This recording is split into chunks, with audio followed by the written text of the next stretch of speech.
El 26 de abril de 2014 en la noche cambió la vida de Lisette González y su familia. Una llamada le avisó que oficiales del Servicio Bolivariano de Inteligencia, SEBIN, estaba allanando la casa de sus padres. Ese sería el inicio de un suceso terrible en su vida. El injusto encarcelamiento, tortuoso proceso legal y trágica muerte de su padre, Rodolfo González. El ministro del Interior de ese año, Miguel Rodríguez Torres, lo llamó por el alias de El Aviador y lo acusó de estar en la punta de una pirámide de una organización presuntamente delictiva que organizaba protestas en contra del gobierno de Nicolás Maduro desde febrero de ese año. Sobre este proceso, la socióloga y defensora de derechos humanos, Lisette González, escribió Mi padre, El Aviador, una crónica reflexiva e introspectiva que cuenta los hechos de ese terrible suceso que sufrió toda su familia y el país. Conversamos con ella a continuación.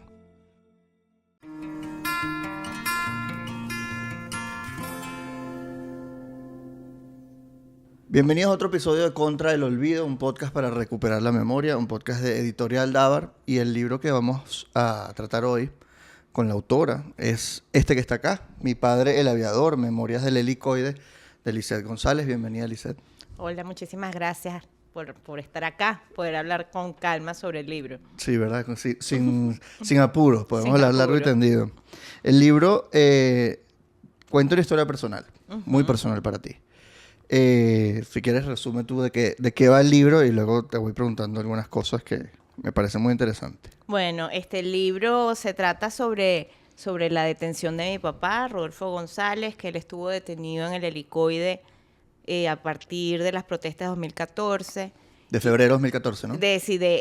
Pero él fue detenido en abril, pero empezaron las protestas en febrero, al final de abril ya las protestas estaban terminando, pero fue el momento en que, digamos, el gobierno tomó los campamentos que tenían los estudiantes en varios puntos de la ciudad. Sí. Y en ese momento fue que mi papá fue detenido, fue el 26 de abril de 2014. Y bueno, y la historia cuenta un poco eso, cómo fue todo ese proceso desde su detención hasta su muerte. Y luego, bueno, también hay unas reflexiones, unos ensayos cortos a partir de la muerte de mi papá. Ahí hay una cosa que yo voy a enseñar porque es muy bonita, que es esta, no sé si se ve. Ah, sí, una línea de tiempo. Entonces ahí está el resumen de toda la historia, desde el día de la detención hasta la muerte, que quedó muy lindo. Yo tengo que agradecer a la editorial porque la verdad la edición está muy cuidada con estos detalles muy lindos. Entonces, bueno, permíteme esa publicidad. No, muy bien, muy bien. Además, El Aviador, y hay un avión, hay un cielo, ¿no? Que tiene el doble sentido, ¿no? De que ahora también está en el cielo. Pero, una pregunta. ¿Por qué El Aviador? ¿Por qué le decían así?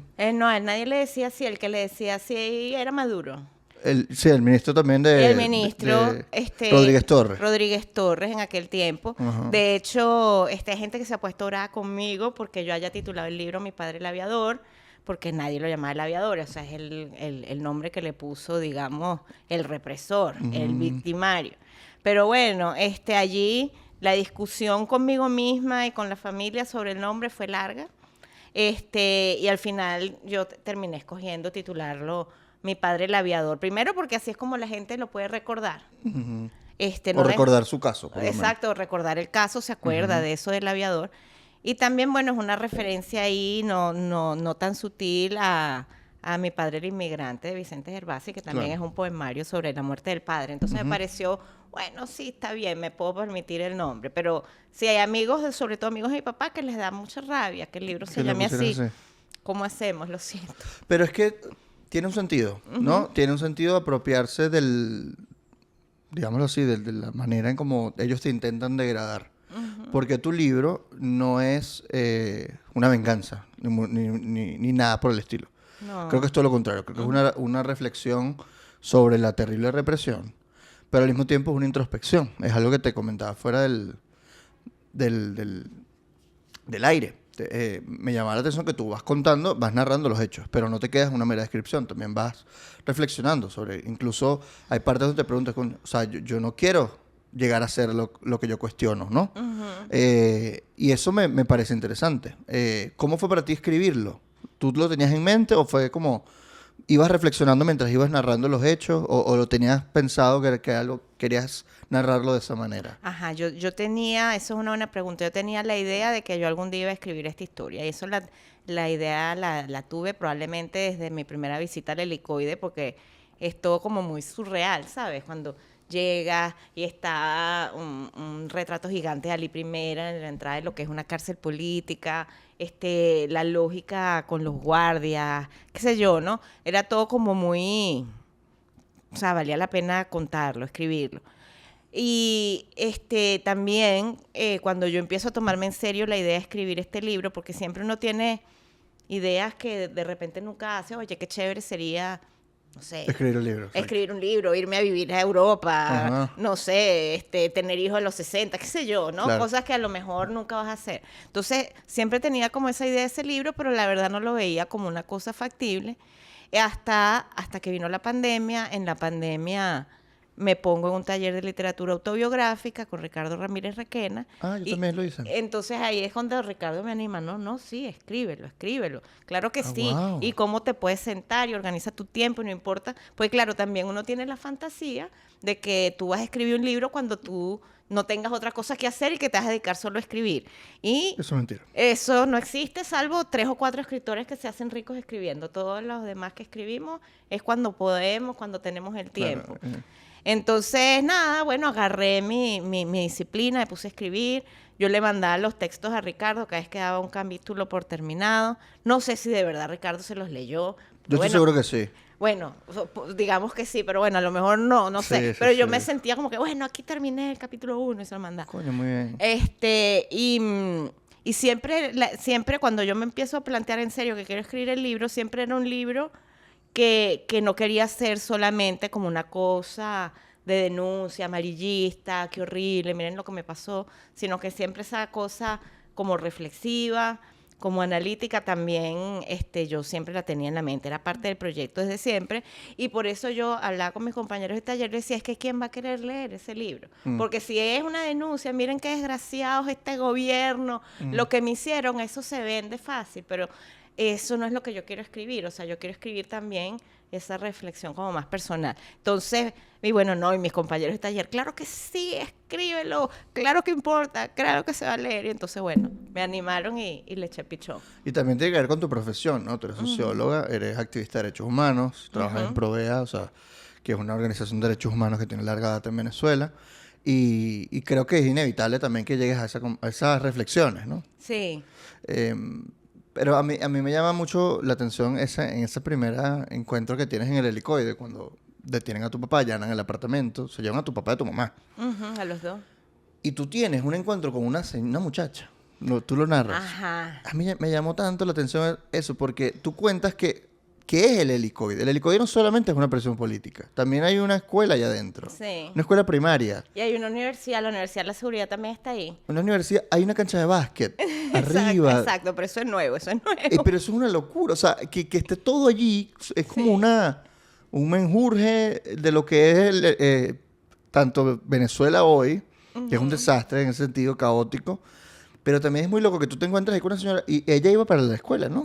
No sé para dónde iba. Eso no, ella estaba esperando a su mamá que trabajaba ahí, que no supe en dónde trabajaba. Pero ella no sabía que había una cárcel ahí. Cárcel. Ella no sabía que había una cárcel ahí. Eso me dejó muy loca. Y lo que tú narras con ella, yo te quiero pedirte que lo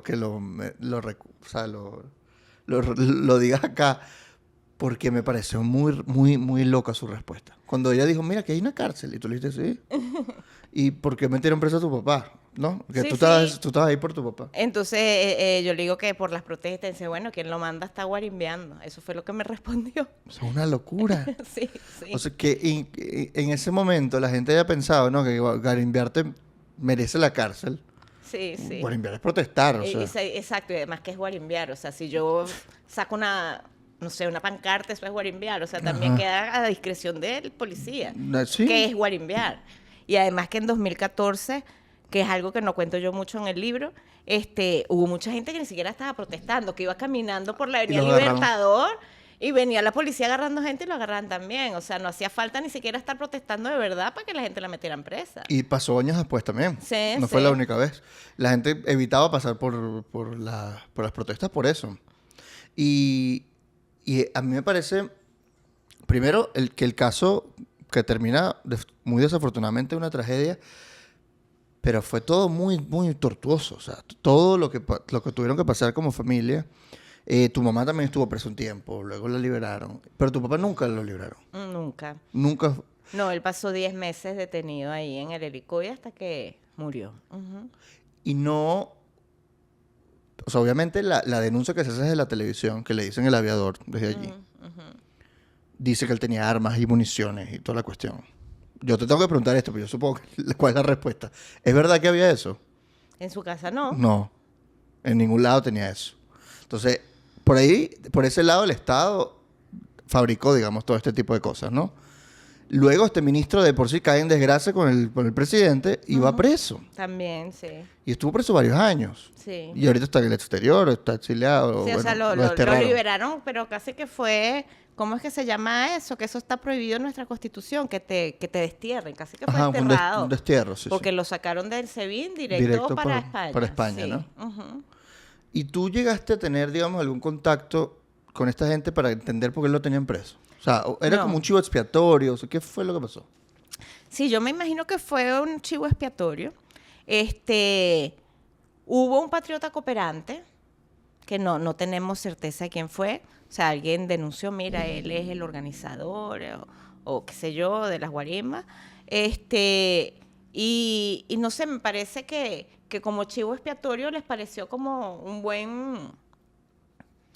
buen caso, pues, que podían presentar a la luz pública, porque bueno, mi papá, o sea, por Macaracuay, que es donde él vivía, que es donde yo vivo ahorita, no había, o sea, sí había protestas, pero nada especialmente importante, digamos, para el resto de la ciudad. Pero estaba la agencia de viajes en Chacao, de la agencia de viajes de la familia, el negocio de mi mamá desde los años 70 hasta que la pandemia, la ausencia de posibilidad de vender cualquier cosa, pues no había ningún viaje, pues la terminó de quebrar y cerró. Y estaba la casa anterior de mis papás, que es donde en ese momento vivía mi hermana, en Santa Inés. Entonces alguien se montó la película que, bueno, esta gente, este señor, puede organizar las guarimbas en Chacao y en Santa Fe porque tiene como la logística. Yo no sé, un poco delirante realmente, pero eso creo que fue lo que pasó. Aunque yo a veces pensaba sobre todo, mientras él estaba preso, o sea, si de verdad nos estaban investigando y habrán visto nuestras cuentas, o sea, esta gente son unos limpios. O sea, no había manera de que pudieran concluir otra cosa, ¿sabes? Claro. Pero bueno, tenían esa orden de que, bueno, esta gente tiene que estar presa por esto y por lo otro y ya, así se quedó. Y no tenías ni idea por qué llegaron a él. O sea, que era un señor que además no era joven, estudiante, nada, era un señor. ¿Tenía cuántos años cuando lo metieron preso? 60 y... Exacto. ¿Qué año fue eso? 2014, él tendría 63. ¿Será que habría ido a una protesta y le tomaron una foto y dijeron, este fue? Bueno, o sea, lo que sí es verdad, y hay mucha gente con el perfil de mi papá que ha sido muy perseguida y detenida varias veces, gente que estaba siempre en las protestas, o sea, Él iba a las protestas. desde la Plaza Altamira, que eso fue, ¿cuándo? 2001, 2002, no me acuerdo, 2003, bueno, por ahí. Mi papá iba para todas las protestas, siempre, a todas, cuanta marcha hubiera, lo que fuera, él iba.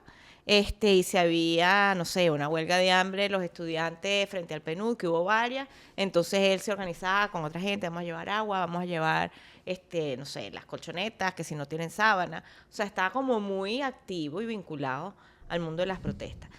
De hecho, había un señor, que ahorita no me acuerdo el nombre, que en el libro debe estar, que él vivía como a 2 cuadras de la Plaza Altamira. Ok.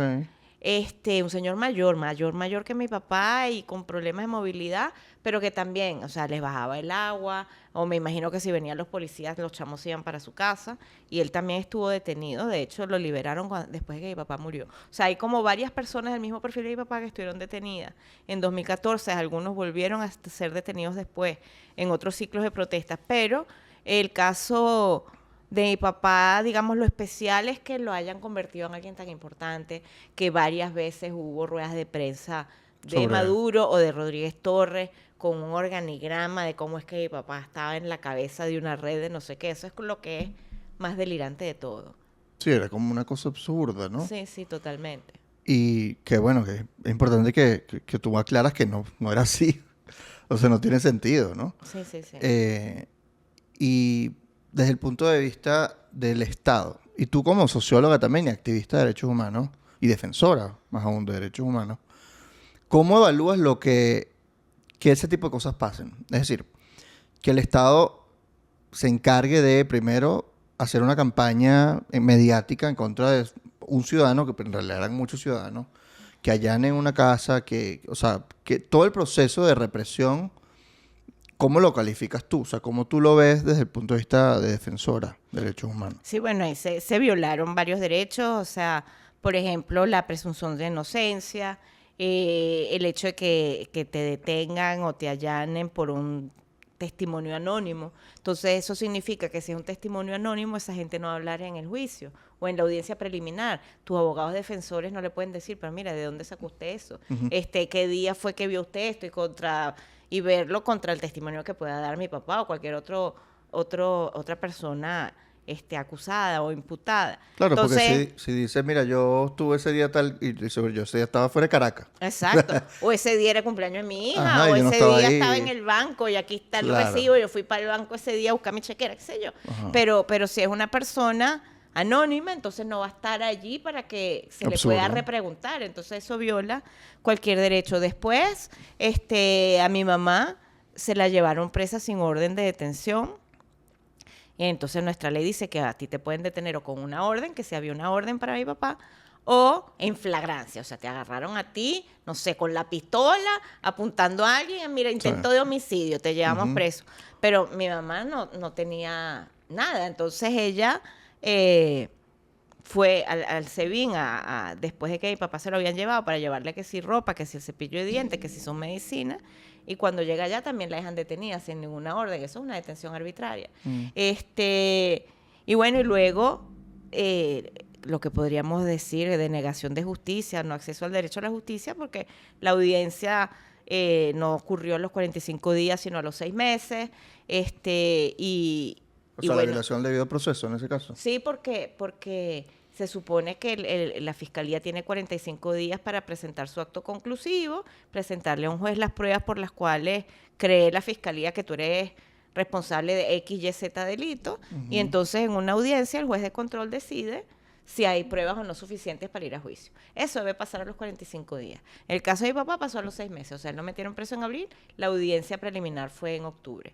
Y cuando él murió en marzo, no había empezado todavía el juicio propiamente dicho. Okay. O sea que, y a mí, una vez en Twitter, yo hablando sobre esto y sobre Rodríguez Torres, me dicen, bueno, que Rodríguez Torres habrá que juzgar a ver si es verdad culpable, ¿no? De esas cosas que ustedes, los opositores, dicen que es culpable. Es decir, pero es que a mi papá no se le puede juzgar, porque mi papá se murió, ¿me entiendes? Claro. O sea, Rodríguez Torres, lo que tú quieras, estuvo preso, no sé qué, pero de repente, no sé, lo juzgan y resulta que él fue inocente, qué sé yo, no, él no dio esa orden, lo que sea.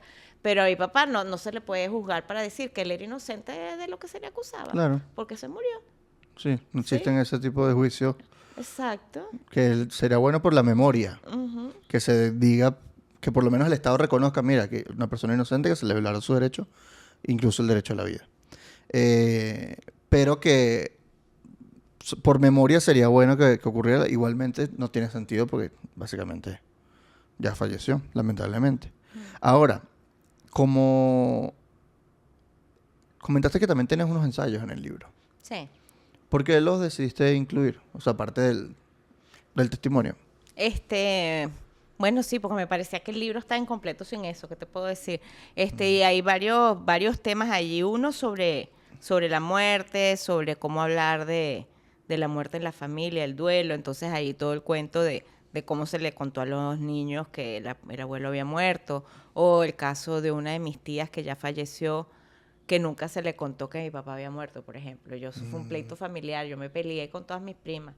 Pues decía, ¿cómo no le van a decir? O sea, ella tiene el derecho de saber y de pasar su duelo y de llorar a su hermano. Claro. Pero no le quisieron decir, sino se enteró como 2 años después cuando murió otro tío, que entonces cuando ya estaba llorando, le dije, ay, también Rodolfo se murió. Sí. Ay, Dios. Entonces, bueno, esa es una parte de los ensayos, ese es el primero. Después hay varias reflexiones sobre el tema del efecto de la polarización, porque ahí hablé de unos amigos todavía chavistas que no fueron al funeral, ni escribieron, ni nada. Y entonces, bueno, toda una reflexión de cómo la política nos dividió y nos separó. Pero bueno, ese fue un ejemplo como otros, porque también un primo de mi mamá tampoco fue por lo mismo, era chavista. Ahorita es que se están reconciliando. Okay. Y luego sobre, bueno, qué significa ser víctima, el papel de la memoria. Todas esas cosas me parecían importantes que quedaran escritas allí. Y lo de la polarización me llama mucho la atención. Porque incluso supera tu humanidad. Es decir, tú puedes estar muy en contra de alguien que haya hecho algo, si tú crees que lo hizo, porque además esa es la otra. Que ellos creían que tu papá había hecho todas esas cosas que se decían en televisión. O que decía el presidente o lo que sea. Pero el hecho de que aún así decidas no ir a un funeral, decidas no, ¿sabes? Como cortar toda relación, es como, ¿por qué? Exacto, porque fíjate, yo entiendo que no hayan ido al funeral y hasta les hubiera dicho no vengan, porque, o sea, estaba lleno de la prensa, políticos, todo eso fue una cosa, un acto político, pues, en gran medida. Entonces yo entiendo que ellos no hayan querido estar ahí, porque, bueno, toman la foto, ¿verdad? Eso después lo ven, el misterio tal o X, donde tú trabajas, y caes en desgracia. Yo eso lo entiendo. Que no hayan ido al funeral, yo lo entiendo. Pero que no me hayan ido a visitar la universidad la semana, que no me hayan mandado un correo, o sea, algo. Un mensaje, lo Un siento mensaje, mucho. exacto. Yo no esperaba, bueno, ven aquí a inmolarte y que te tomen una foto al lado de María Corina, ¿tú me entiendes? Claro. Pero que no hayas tenido como ese gesto bueno, de mostrar tus sentimientos, pues. Eso sí, eso es una herida que está por ahí, también lo tenía que escribir. Claro. Y en cuanto a lo que esperas del Estado venezolano, o sea, yo sentiría como venezolano que el Estado tiene que resarcir tu pérdida de alguna manera. Obviamente durante este gobierno eso va a ser muy poco probable, ¿no? Pero, bueno, considerando que esto va a salir después del 28 de julio, no sabemos cuál es el gobierno. Nos estamos refiriendo al de antes del 28 de julio. Exacto. No sabemos cuál va a ser el que viene después. Exacto. Pero yo sí siento que el Estado tendría que resarcir, no solo a ti, bueno, a todas las víctimas de derechos humanos y sus familiares. Pero tú, como hija de una víctima, también eres víctima, por supuesto, como tu papá o como tu mamá. Es algo que poco se habla. De uno, cómo el Estado va a poder resarcir todo esto. Y dos, que los familiares de las víctimas también son víctimas y hay que tratarlos como tales. Quería preguntarte sobre qué has pensado de esto. O sea, ¿es algo que tú sueles reflexionar sobre esto o tú tratas de dejarlo ir y ya? Bueno, a ver, como una reparación económica, la verdad es que no estaríamos esperando eso nosotros, bueno. No, pero por lo menos sí, por de ejemplo, memoria. Sí, memoria sin duda. Memoria sin duda, oye, mira, no era ningún articulador logístico, ninguna guarimba. O sea, él no conocía a fulanito de tal que estaba con él para asociación para delinquir. En esa causa se conocieron el helicoide. O sea, esas cosas Claro. de la verdad, sería importante para mí, sobre todo saber qué pasó en la noche en que él decidió suicidarse, porque después de que él murió, el mensaje de las autoridades es que eso era mentira, que no iban a trasladar ningunos presos a ninguna cárcel común. Y bueno, yo sí quería saber qué pasó esa noche, que la fiscalía finalmente nunca investigó. Que lo investiguen, ¿no? Que lo investiguen, sí. Y en cuanto a la memoria, por ejemplo, hay gente que ha comentado esto y me parece que puede ser una idea interesante, que el helicoide se convierta en un museo de la represión para que no se repita más nunca. Porque es una de las cosas que pasa en Venezuela, que cuando hay cárceles políticas luego las derrumban como si no hubiese pasado nada, o sea, para tratar de olvidar. Sí. Pero todo lo contrario, hay que recordar para que no vuelva a pasar. Sí, totalmente. Yo creo que eso ha sido un error una y otra vez de nuestro sistema político. Bueno, digamos, a la caída de Gómez no existía ni siquiera el concepto de derechos humanos, Claro. como lo entendemos hoy.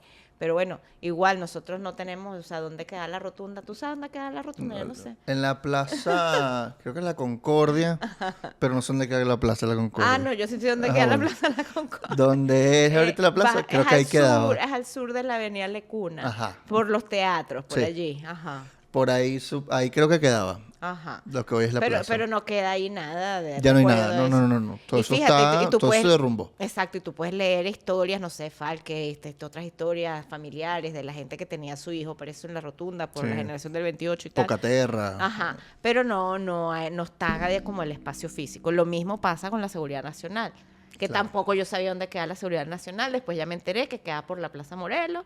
Ah, no sabía. Pero también la tumbaron y no queda ninguna memoria. Entonces, yo creo que los ADECOS, por hablar, o los partidos democráticos, todo, cuando empieza la democracia en el año 58, probablemente no tenía, o sea, no existía toda esta lógica de justicia transicional, no había todas esas teorías, pues. Claro. Y los derechos humanos eran un concepto nuevo. No se pasearon porque, bueno, ¿qué vamos a hacer para que esto no se repita? Y entonces la sensación que yo tengo es que entonces los cuerpos de seguridad del Estado no tienen ningún incentivo para cambiar y entonces siguen con el mismo patrón represivo, claro, no tan dramático como en la Seguridad Nacional, pero igual en la lucha contra la guerrilla hubo ejecuciones, hubo gente desaparecida, hubo que murió bajo tortura. Claro. O sea, eso pasó en la lucha contra la tortura, contra la guerrilla. Y bueno, y ese mismo aparato represivo que los hoy que están en el gobierno dicen que qué horror todo lo que le hicieron a los guerrilleros y a los militantes de izquierda y tal, bueno, lo hacen exactamente lo mismo a los que se les oponen a ellos hoy. Entonces yo creo que estamos como en una rueda repitiendo siempre el mismo ciclo de violencia política con distintas magnitudes, hay que aclararlo. O sea, el nivel de masividad de las violaciones de derechos humanos de hoy no es comparable ni siquiera con Pérez Jiménez, porque además en 2014 tú ves las estadísticas, no sé cuántas miles de personas con causas penales abiertas. O sea, no es que eran 200 o 300 dirigentes políticos, era un gentío. No se compara en términos de la magnitud, pero igual es como el mismo mecanismo represivo que nunca hemos querido parar. Entonces tenemos que quererlo parar. Creo que es una decisión que la sociedad venezolana en su conjunto tiene que hacer cuando haya un cambio político. Y bueno, y para eso tiene que haber memoria, tiene que haber justicia transicional, tiene que haber reconocimiento de lo que le pasó a las víctimas y todo eso. Claro. Como reflexión, ya para ir cerrando, ¿qué te gustaría que la gente se llevara luego de leer el libro? O sea, como mensaje para ti, ¿qué te gustaría que la gente internalizara o como reflexión en general? Bueno, dos cosas, que se sepa esto, que las violaciones de derechos humanos existen en el país y que le puede ocurrir a cualquiera. Creo que es como el dato más sobresaliente. O sea, no hace falta ser un candidato presidencial sí. O el presidente de una central sindical o de un partido. Claro. Le puede pasar a Perico de los Palotes, a cualquiera. Y que bueno, y que si se violan los derechos humanos así de cualquiera, todos estamos en riesgo. Eso sería como el primer mensaje. Y eso afecta a muchas familias y no solo al que está preso, toda esa parte, digamos, humana. Y lo segundo, pues, esto otro, que cómo hacemos para parar esa fábrica de violencia y cómo enfocarnos en el futuro y en la construcción de un país donde haya más justicia y más Estado de Derecho. Y bueno, y eso implica que no nos podemos quedar pegados en la rabia que nos da, que es legítima tenerla, pero si nos quedamos pegados ahí, nos vamos a convertir en los hermanos Rodríguez del futuro, que yo no quiero ser eso. Claro. Y es muy buen ejemplo porque ellos justamente son víctimas sufrieron también la muerte de su papá. Padre. Sí, por eso no podía dejar yo de pensar en ellos cuando mi papá se murió, porque en el mismo cuerpo policial, que antes era la DICIP y hoy es el SEBIN, se murió el papá de ellos y se murió mi papá. Entonces, claro. ¿Cómo me proyecto yo a futuro? No me quiero proyectar como ellos. Claro. Entonces, bueno, por eso todo ese tiempo leyendo y escribiendo sobre el tema de la memoria, de la justicia, del perdón, de cómo afrontar de forma diferente lo que me pasó. Claro. Pueden leer Mi Padre, el Aviador. Está disponible en editorialdavar.com. Está disponible en las librerías en todo el país. En Caracas, en Tecniciencias, en El Buscón, creo que está en Cálatos, en Los Galpones. Y en Barquisimeto está en El Clip también. O si no, se meten en la página web. O en Amazon.com, si están fuera del país, también creo que lo pueden conseguir. Este fue el episodio con Lisette. Gracias, Lisette, por venir por acá. Gracias a ti, Ricardo. Nos vemos en el próximo episodio.